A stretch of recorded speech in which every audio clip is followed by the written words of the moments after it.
Olá, amigos, sejam bem-vindos. Mais uma entrevista exclusiva para o senhor que é assinante do Clube Tempo e Dinheiro. Um dia importante para o Brasil e para o mundo, né, a começar nos Estados Unidos e terminando o dia no Brasil. Né? Lá, agora há pouco, saiu a taxa de juros, dentro do esperado, e o Brasil, o Copom, do Banco Central, o Comitê de Política Monetária, vai também referendar a taxa de juros que vai valer nos próximos 40 dias. Quem vai comentar com a gente mais uma vez aqui sobre macroeconomia, também vamos passar por China, né, porque é um assunto que ele gosta bastante, é o José Carlos Lima Júnior, que é economista, sócio consultor da Marquestrat, lá de Ribeirão Preto, e professor da Harvard e de outras instituições aí. Zé Carlos, muito obrigado, seja bem-vindo mais uma vez aqui. Olá, Giovanni. Sempre é um prazer estar aqui com você e com todo o seu público do Tempo e Dinheiro. Maravilha, nós que agradecemos. Zé Carlos, dentro da curva, dentro do esperado, o Federal Reserve acabou de anunciar 5,25 e entre 5,25 e 5,50, manteve o que estava mais ou menos definido e agora, nos próximos minutos, vai começar a entrevista coletiva do Powell, dando sinais em relação ao futuro. Você tem alguma ideia que a gente poderia trabalhar olhando, então, o que vem pela frente, Zé Carlos?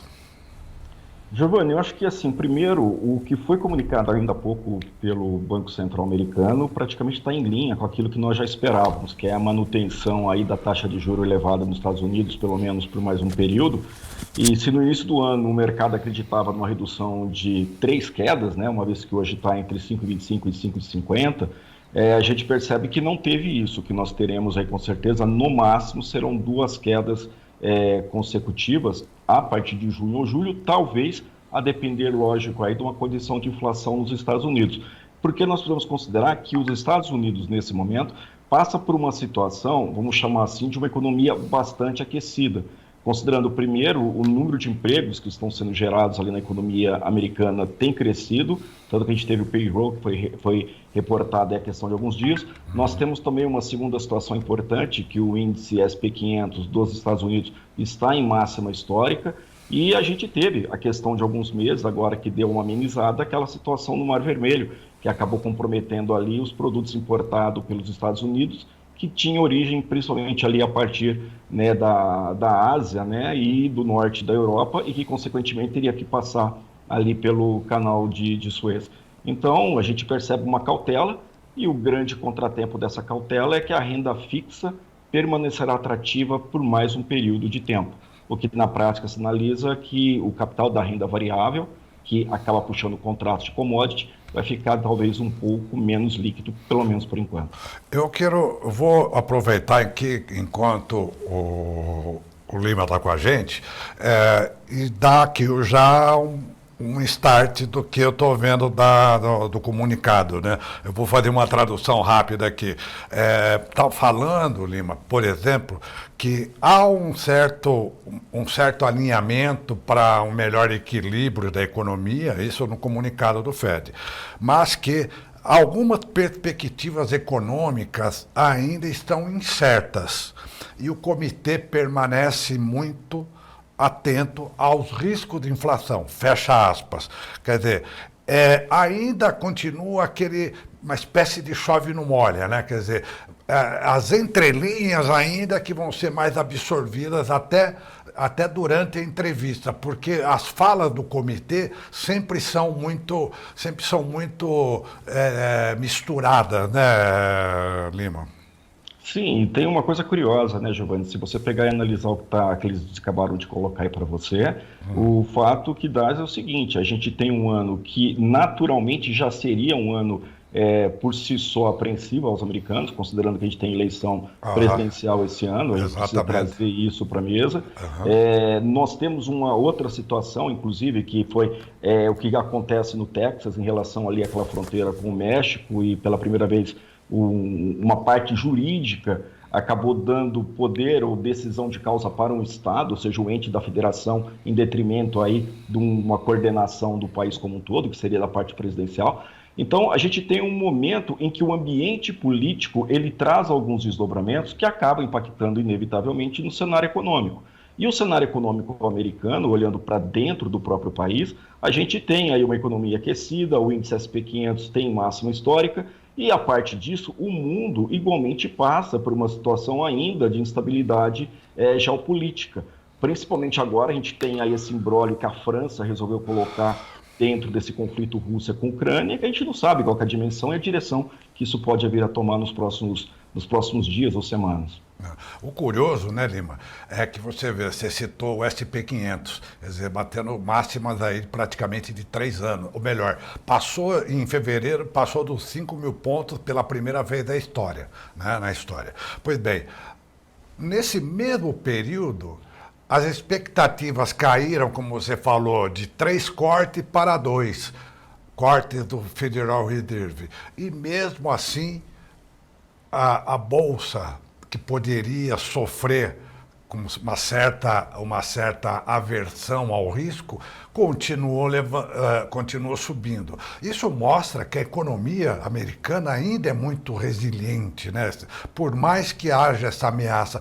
E curioso ainda também, e bastante interessante, Lima, que se a gente pegar os títulos do Tesouro americano, principalmente o T-bonds de 10 anos, eles continuam em máximas ainda. Ou seja, tanto os títulos, os juros subiram, né? Como os juros dos títulos subiram, como também as bolsas subiram, mesmo com o risco de um pouso suave do FED mais demorado, né? E é muito curioso isso que você traz, porque quando você pega e considera uma economia americana, que é hoje a economia mais endividada do mundo, pagando uma taxa de juros entre 5,25 e 5,50, a gente tem uma atualização dessa própria dívida anualmente com valores que os americanos não viram, pelo menos nos últimos 20 anos. E essa situação vai fazer com que o próprio governo americano, o Congresso, daqui a algumas semanas ou até meses, venha a ter que aprovar uma nova alteração no nível de endividamento do próprio país. Ou seja, é uma situação de endividamento sobre endividamento que, se por um lado deveria impor cautela, por outro, coloca uma situação de, não, a gente consegue ainda surfar um período, tanto que o SP500, como você traz, tem aí um índice histórico, valores muito expressivos, o que na prática significa que o país tem recebido um grande investimento, um fluxo de capital muito grande. E o título de dívidas do governo, quando você traz aí para 10 anos, realmente eles estão em níveis expressivos, e o que mais chama atenção nesse momento, talvez, é a gente perceber que a economia americana tem crescido e tem puxado, nesse momento, um importante parceiro comercial chamado México, que até a questão de algum tempo era, digamos, não vou dizer inexpressivo, mas não aparecia, pelo menos aí na lente da maioria dos analistas, e no entanto o que você tem hoje é uma cadeia de suprimentos que lentamente migra para o México, e é um país que tem crescido e tem um cenário macroeconômico muito similar ao do Brasil, tanto em termos de taxa de juros, 11,25%, bem como em termos de inflação, que está na média de 4%. Ô, Lima, vamos fazer uma ponte, porque logo mais também a gente vai saber, a partir das 18h30, ter a confirmação de menos 0,50 ponto percentual de queda da Selic, porém também a mesma expectativa que, de certa maneira, está cercando agora o comunicado do Federal Reserve, também começa a cercar o comunicado que vai vir do Copom. Por quê? Porque o mercado começou a entender que o Copom ficou de saia justa no final do ano passado, quando ele anunciou previamente que haveria corte de 0,50 pp até março, ou até maio, agora, se não me engano, se não me falha a memória. Só que isso deixa o Banco Central sem autonomia, sem liberdade, né? Porque ele não tem como voltar atrás de uma hora para outra. A gente lembra que a inflação de fevereiro veio um pouquinho mais, o IPCA veio um pouquinho mais alto, enfim. Então, no Brasil também se espera uma mudança do tom do comunicado, né? Como estão dizendo no mercado, que vai ser muito mais uma questão de matemática do que muito mais de gramática do que de matemática, o que vai vir pela frente, viu, Lima? Giovanni, eu compartilho a tua opinião por uma razão única. Quando a gente pega e olha a taxa de juros no Brasil, eu não posso questionar que 11,25 é uma taxa expressiva, é uma taxa alta. E quando você compara diretamente com a inflação, a gente vai ter uma taxa de juro real que vai estar girando aí na ordem de quase que 7%. Vamos trabalhar 4% de inflação numa taxa de juros de 11,25. Então, nessa diferença que a gente tem, o que chama atenção é que se o Brasil optar por derrubar muito essa taxa de juro, e a gente tinha aí uma expectativa, pelo menos em 2023, de chegar a 2024 numa casa de 9% anual de juros aqui no Brasil, taxa que eu particularmente sempre questionei, porque se a gente fizer uma derrubada muito forte dessa taxa de juros, referência, Selic, parametrizando somente pela inflação, o Brasil corre um risco muito grande de ter um redirecionamento de capital, principalmente para o México. Porque, como eu coloquei ainda há pouco, quando você pega e faz uma comparação fria, relacionamento países, então pensar o Brasil, o principal parceiro comercial do Brasil hoje é a China, enquanto a partir do principal parceiro comercial do México são os Estados Unidos. E quando você compara Brasil com México, os dois países estão muito similares em termos de taxa de juros, 11,25%, bem como em termos de inflação, 4%. Então, na realidade, os dois países estão oferecendo a mesma taxa de juro real para qualquer investidor.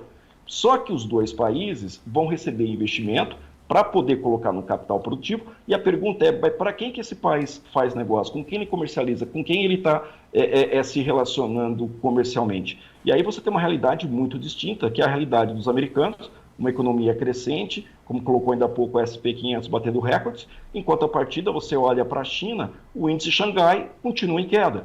Ou seja, são dois países com duas realidades muito distintas e que se o Copom no país resolver derrubar muito essa taxa de juro, a minha preocupação é o que pode vir a acontecer com relação ao dólar. Quer ou não, quando a gente fala de aumento de câmbio, a gente está colocando aí inflação na veia. E isso acaba sendo uma situação preocupante também, né, Giovanni? Exatamente, exatamente. Até porque se desviarem dos juros, vão para dólar, né? Não tem como. Essa dupla anda em caminhos paralelos, né, Lima? Sim, e quando a gente começa a falar, diz assim, né, o dólar está subindo, o dólar está caindo, eu sempre digo o contrário, o que faz o dólar cair ou subir é a moeda de referência que você usa para fazer o câmbio, e nesse caso é o real. E a gente não pode esquecer que nós estamos em 2024, num ano também eleitoral aqui no Brasil. Eleitoral aqui também no e aí Brasil.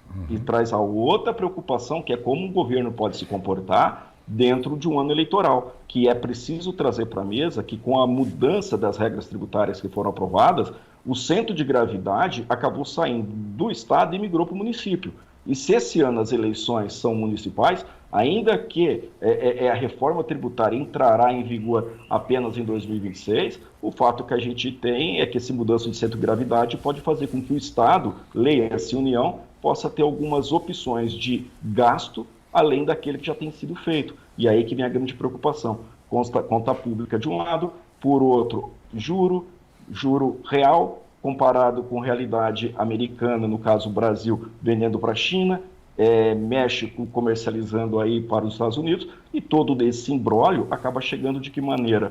De um primeiro momento, aumento do dólar, e no segundo, quer queiramos ou não aqui no agronegócio, acaba tirando um pouco de liquidez nos contratos futuros em bolsa. Exato. Lima, de todo modo aqui, o Brasil vai acordar amanhã com 10,75 Selic, provavelmente não tem ainda uma taxa alta.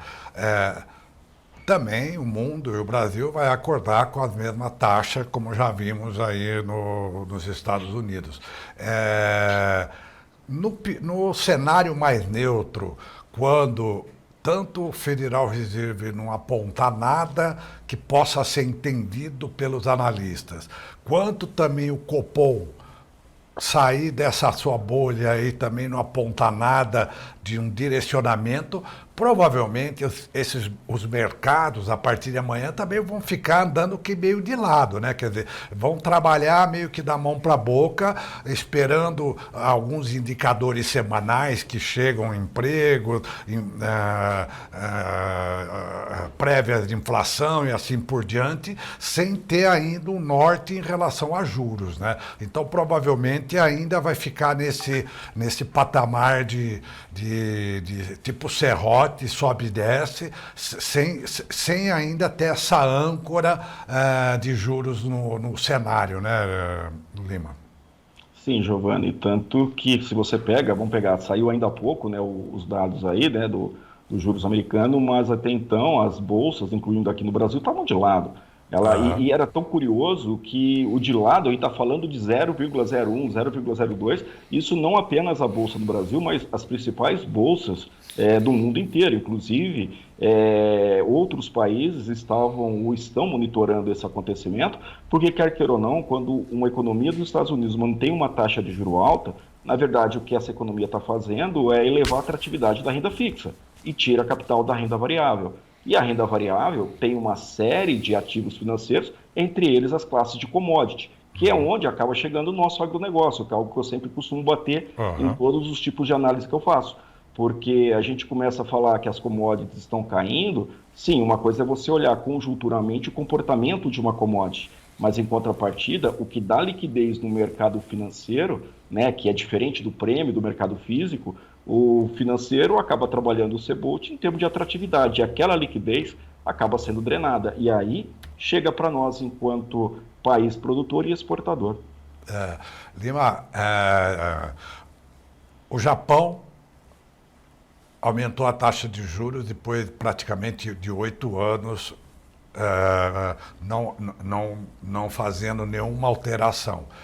O Banco Central, o Banco do Povo chinês, ontem, essa madrugada aqui para nós, manteve inalteradas as taxas intermediárias. Quer dizer, o Banco Central Europeu também está se mexendo. Você sente que o resto do mundo está muito mais preocupado, então, estaria muito mais preocupado que nós brasileiros querendo cortar as taxas de juros mais do que estão sendo cortadas? É que, na verdade, né, depois da pandemia, o que a gente teve aqui, todo aquele desequilíbrio na cadeia de suprimentos, ali pós-2020, acabou fazendo com que a inflação emergisse. Eles costumam colocar muito assim que a pandemia foi que criou a inflação. E, na verdade, foi o contrário. A inflação já estava desenhada praticamente ali, desde o início daquele imbróglio, vamos pegar assim, inicialmente ali, né, do Trump batendo cabeça direto ali com o Xi Jinping ali com a China, a partir dos anos 2018, mas só para lembrar que toda aquela liquidez que o mercado colocou desde a crise de 2008 estava presente no mercado.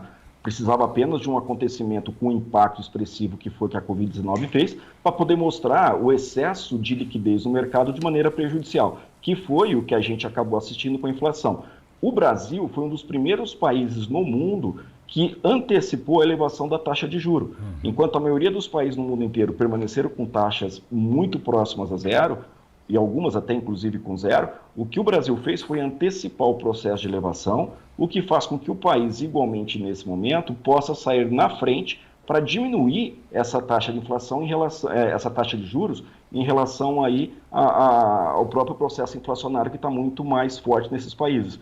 E há também, né, Giovanni, de trazer aqui a pauta, quando a gente faz um comparativo direto com a Alemanha ou a própria Europa, a gente tem uma situação que os efeitos da guerra da Rússia na Ucrânia ainda impactam diretamente a própria Alemanha. Basta ver o custo, a inflação que eles têm nesse momento de energia e a própria atividade produtiva deles, né? Tanto que a Alemanha passa por um processo extremamente severo, por incrível que pareça, de desindustrialização por falta de energia para poder movimentar as indústrias. Quando eu falo falta de energia, eu coloco no sentido de um preço adequado para a energia que será consumida, que acaba ficando praticamente proibitiva naquele momento.